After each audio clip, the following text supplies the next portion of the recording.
방문해 주셔서 감사합니다. 여러분 모두 행복한 일만 가득하세요.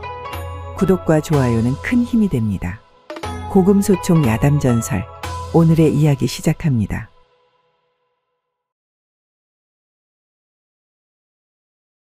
어느 시골 마을에 과부 하나가 살고 있었는데 젊은 머슴 하나를 종으로 거두고 있었답니다.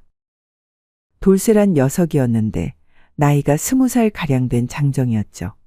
매사 어리석은 듯 행동을 하였으나 본성이 꾀가 많고 교활한 녀석이었답니다.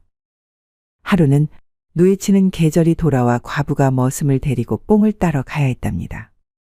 하지만 돌쇠와 단둘이 가는 것이 여간 신경 쓰이는 것이 아니겠습니까? 요 녀석이 양기가 충천할 나이가 되어 혹여나 엉큼한 짓을 하면 어쩌노. 걱정일세 그려.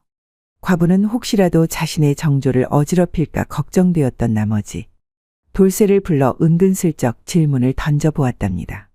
돌쇠야, 예, 마님. 너 혹시 옥문이란 것을 아느냐? 과부의 물음에 돌쇠는 뚱한 표정을 짓더니 혼잣말을 중얼거렸답니다. 아니, 질문 같은 질문을 해야 말이지. 그 유명한 옥문을 모르는 사내가 어디 있단가. 아무래도 마님이 나를 떠보려는 것 같은데 어찌 이리도 사내를 모르십니까, 마님? 사내는 태어날 때부터 이미 본능적으로 다 알고 있는 것이 바로 그 옥문입니다요. 찰나의 순간 과부의 의도를 알아챈 돌쇠는 아무것도 모르는 척 크게 머리를 끄덕이며 천연덕스럽게 대답했답니다. 당연히 알고 있습죠. 쇳내가 아침에 세수할 적에 세상 시끄럽게 소리치며 번개같이 날아간 녀석이 그것이 아닙니까요? 헤헤. 해벌쭉 웃는 얼굴로 답을 하는 돌쇠의 모습에 과부는 빙그레 미소를 짓더니 안도의 한숨을 내쉬며 생각했답니다. 휴, 요 놈이 아직 어리석어 음양을 모르는 것 같으니 함께 산속에 간다고 한들 뭐 아무런 일이야 일어나겠어? 그렇게 과부는 머슴이 어리석다 단정하고 서둘러 채비를 갖추어 돌쇠와 함께 산속으로 들어갔답니다. 한참을 걸어 도착한 곳에는 사방이 뽕나무 밭으로 둘러싸여 있었는데 철이 철인지라 뽕나무 열매가 주렁주렁 열려 울긋불긋 장관을 이루고 있는 것이었습니다. 아따, 그 녀석들 참말로 탐스럽구먼. 다 따먹어버리고 싶구먼. 마님, 이 녀석들 다 따버리면 됩니까요? 아니다 돌쇠야. 여기 있는 녀석들은 크기도 고만한 것이 돈 되는 녀석들은 없을 것 같구나. 다른 사람들이 따도록 놔두고 이리 와보거라.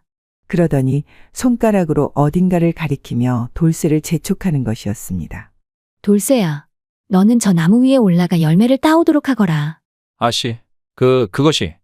아씨의 말에 돌쇠가 당황한 표정으로 손사래를 치며 말했답니다. 왜 그러느냐? 무슨 문제라도 있는 것이냐? 아니, 한번 보십시오. 뽕나무가 벼랑 위에 있질 않습니까요? 허구 많은 뽕나무 중에 하필 저런 곳에 있는 걸 따오라니요? 쇳내 잘못하면 죽습니다요. 못 가는 구먼요. 그냥 여기 있는 걸로 대충 따가셔요. 과부는 당황스러워하는 돌쇠의 말을 전혀 개의치 않고 더욱 뻔뻔하고 얄밉게 말했답니다. 이놈아, 쉽게 딸 수 있는 것이면 너를 데리고 왔겠느냐? 게다가 다른 사람들 손을 타지 않았으니 더 싱싱하고 크기도 2배는 크지 않더냐. 한철인데 밥벌이는 해야 하지 않겠느냐. 너도 밥만 축내지 말고 오늘 밥값 좀 하거라. 잔말 말고 어서 올라가서 따오거라. 나는 여기서 뽕잎을 따고 있을 터이니 어서. 과부의 말에 화가 잔뜩 난 돌쇠가 입을 삐죽삐죽 거리며 혼잣말로 중얼거렸답니다. 저놈의 과부가 오늘 왜 저러는 것이야? 벌써 그날인겨? 오늘따라 나를 못 괴롭혀서 안달난 것 같구만 그래. 돌쇠는 속으로 연신 과부를 씹으며 마지못해 벼랑을 오르기 시작했답니다. 하지만 급한 경사에 몇 번을 미끌리고 다치는 상황이 계속되자 속에선 부하가 점점 치밀어 오르고 과부에 대한 미움이 점점 커지기 시작하였죠. 환장하겠구먼. 이럴 거면 혼자 올 것이지 뭐 한다고 나를 데리고 온 것이오. 음이 정말 화딱지 나는구먼. 그렇게 몇 번을 시도한 끝에 겨우 한 길 정도 올라갔을 때였답니다. 으아. 순간 돌쇠가 발을 헛디디는가 싶더니 벼랑 아래로 굴러 떨어져 버린 것이었습니다. 돌쇠야, 괜찮은 것이더냐? 살려주셔요 마님. 쇳내 죽겠구먼요. 어디가 어떻게 다친 것이야? 어디가 아픈 게야? 아이고, 이걸 어쩌지? 놀란 과부가 어찌할 바를 몰라 허둥지둥 돌쇠의 몸만 연신 주무르며 쩔쩔매고 있으니 돌쇠가 금세라도 숨이 끊어질 것처럼 헉헉거리며 말하였답니다. 마님, 이러다 쇳내 오늘을 못 넘길 것 같구먼요. 돌쇠야, 정신 차리거라. 내가 어찌하면 되겠느냐? 어서 말해보거라. 마님, 이 산 아래 암자에 가면 신령한 의원이 있다고 들었습니다요. 아씨께서 찾아가서 치료 방법을 여쭤봐 주시지 않겠습니까? 의원이 있다니 정말 다행스러운 일이구나. 잠시만 기다리거라. 내 얼른 다녀올 것이니. 신음을 삼키며 고통스러워하는 돌쇠의 모습에 앞뒤 가릴 것 없이 과부는 의원을 찾아 냅다 뛰기 시작했답니다. 잠시 후 과부의 모습이 보이지 않게 되자 당장이라도 죽을 것 마냥 바닥을 뒹굴며 고통스러워하던 돌쇠의 신음소리가 잦아드는가 싶더니 어느새 아무 일 없었다는 듯이 먼지를 툭툭 털고 일어나서는 주위를 살피며 음흉한 눈빛으로 말하는 것이었답니다. 아씨, 속으셨지요? 이놈이 오늘 아씨의 버릇을 단단히 고쳐드릴 거구먼요. 암만 제가 머슴이라고는 하나 오늘 일은 좀 너무했어라. 오늘 제가 매운맛이 뭔지 똑똑히 알려드리겠구먼요. 그 길로 돌쇠는 지체 없이 산 아래로 가는 지름길을 쫓아 쏜살같이 달려 과부보다 먼저 암자에 당도했답니다. 그리고선 황급히 삿갓을 뒤집어 쓰고 단정하게 앉아 과부가 오기만을 기다리고 있었죠. 때마침 과부가 숨을 거칠게 몰아쉬며 암자에 들어서는 것이 보였는데 이에 돌쇠가 더욱 자세를 근엄하게 고쳐 잡고선 헛기침을 하며 과부의 시선을 끌기 시작했답니다.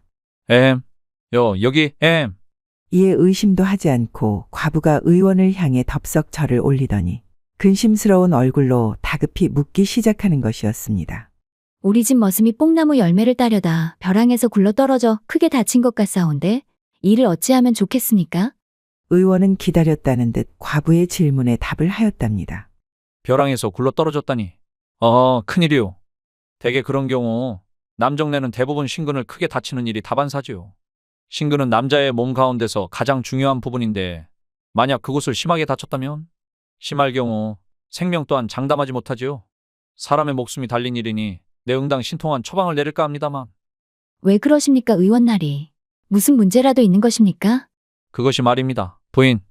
어서 말씀해 보시지요. 한시가 급한데 뭐가 그리 꺼려지시는 것입니까? 존귀한 부인께서 기꺼이 따를지. 의원이 자꾸 말끝을 흐리자 애가 탄 과부가 더욱 다급히 말했답니다. 사람의 목숨이 달린 일인데 병이 나을 수만 있다면 말씀대로 할 테니 주저하지 마시고 어서 말씀해 보시지요. 좋습니다. 그렇다면 제가 시키는 대로 한치에 틀림없이 따라주셔야 합니다. 아시겠지요? 네, 그리하겠습니다. 어서 처방을 내려주시지요. 그렇게 과부의 다짐을 받은 뒤 의원은 처방을 내리기 시작하였답니다. 무릇 신근을 다쳐 양기가 크게 상했을 땐 음기로 양기를 북돋우는 것이 치료의 시작이지요. 우선 부인께서는 돌아가는 대로 옥문을 열고서 주위에 뽕잎으로 그 위를 살짝 덮으십시오. 그런 후 머슴의 신근을 그 위에 올려두게 하고 훈훈한 옥문의 기운을 쐬도록 하시면 급한 불은 끌 수 있을 것이옵니다. 그리고 열흘 밤낮으로 제가 처방해 준 대로 치료를 하신다면 신근이 원기를 회복하여 원래대로 돌아올 것입니다.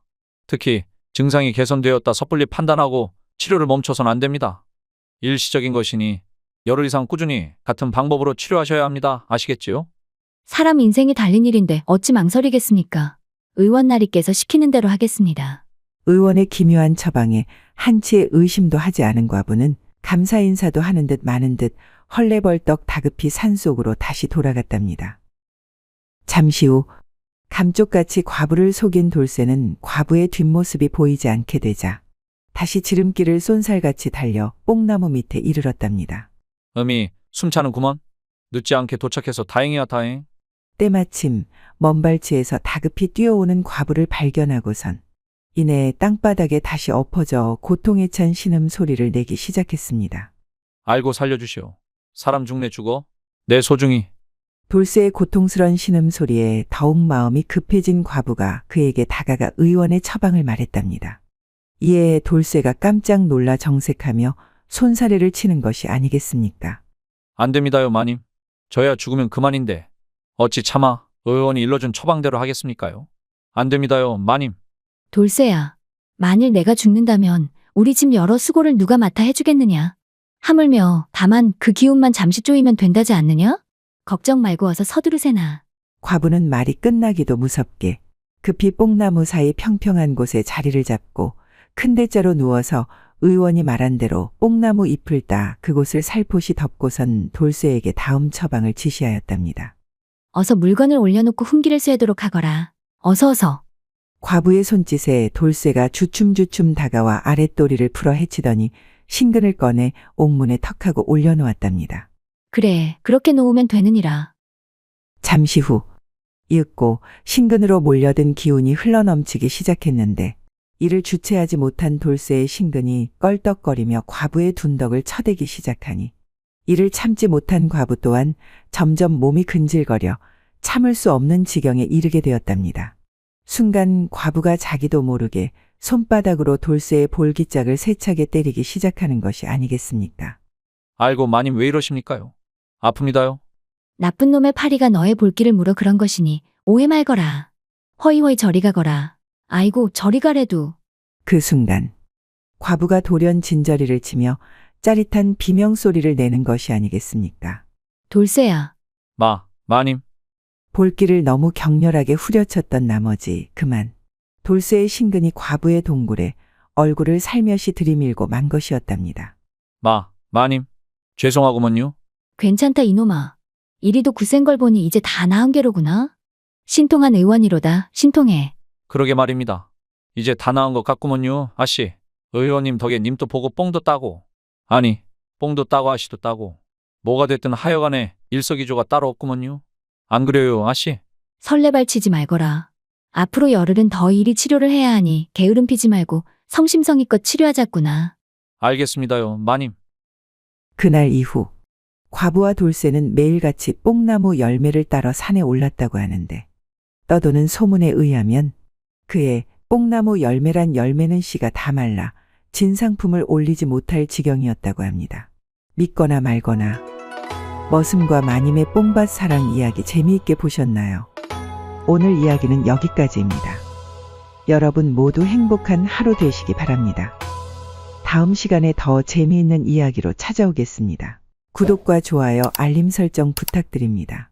더 재미있는 이야기를 원하신다면 다음 동영상과 추천 동영상 꼭 시청 바랍니다. 감사합니다.